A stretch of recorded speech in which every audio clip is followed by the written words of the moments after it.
തിരുവനന്തപുരം നഗരത്തിലെ സ്വിഗ്ഗി ജീവനക്കാർ നടത്തിക്കൊണ്ടുവരുന്ന സമരം അക്രമത്തിലേക്ക് കലാശിച്ചിരിക്കുകയാണ്. ഇന്നിപ്പോഴാണ് സ്വിഗ്ഗി ജീവനക്കാർ തിരുവനന്തപുരം ബേക്കറി ജംഗ്ഷനിലുള്ള ഇൻസ്റ്റാമാർട്ടിലേക്ക് എത്തിയത്. ഇവിടെ വെച്ചാണ് ഇൻസ്റ്റാമാർട്ടിന്റെ ജീവനക്കാർ സ്വിഗ്ഗി ജീവനക്കാരെ മർദ്ദിച്ചതായി പരാതിയുള്ളത്. അതായത് ലേബർ മിനിസ്റ്റർ ഇടപെട്ടു, മാനേജ്മെന്റുമായിട്ട് സംസാരിച്ച് അവർ ചർച്ചയ്ക്ക് തയ്യാറാണെന്ന് അറിയിച്ചതിന്റെ ഭാഗമായിട്ട് ഞങ്ങളോട് സമരം പിൻവലിക്കണമെന്ന് ആവശ്യപ്പെട്ടു.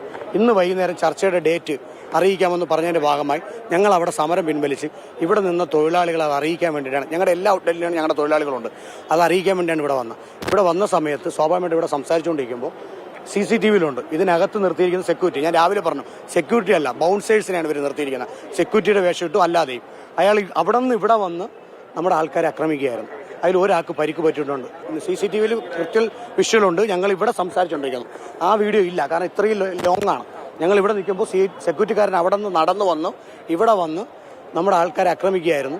അവിടെ ആക്രമിച്ചു. ആ ഒരാളെ അടിച്ചപ്പോഴത്തേക്കും, ഹെൽമെറ്റ് മാറി അടിച്ചപ്പോഴത്തേക്കും ഞങ്ങളും എല്ലാവരും കൂടെ ഒരുമിച്ച് അങ്ങോട്ട് പോയി അവിടെ വെച്ച് അവനെ പിടിച്ച് തറയിൽ തള്ളിയിട്ട് തല പൊട്ടുകയാണ് ചെയ്തത്.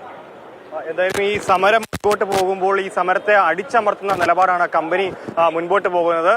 കമ്പനി ജീവനക്കാരല്ല, സെക്യൂരിറ്റി ഗാർഡുകളല്ല, മറിച്ച് ബൗൺസേഴ്സിനെ ഇന്നേ ദിവസം ഇവിടെ നിർത്തിയെന്നുള്ള ആരോപണമാണ് തൊഴിലാളികൾക്ക് പറയാനുള്ളത്. ഇപ്പോൾ ഈ പ്രദേശത്ത് വലിയ രീതിയിൽ പോലീസ് സന്നാഹവുമുണ്ട്. സ്വിഗ്ഗി ജീവനക്കാരനായ അമീറിനാണ് അക്രമം നേരിട്ടത്. അമീറിന്റെ തലയാണ് ഇപ്പോൾ ഇവിടുത്തെ ജീവനക്കാരൻ, അതായത് ഇൻസ്റ്റാമാർട്ടിലെ തന്നെ ജീവനക്കാരൻ, തൊഴിലാളികൾ പറയുന്നത് ബൗൺസർ എന്നാണ്, തള്ളി തല പൊട്ടിച്ചു എന്നുള്ളതാണ് ഇപ്പോൾ ഉയർന്ന ആരോപണം.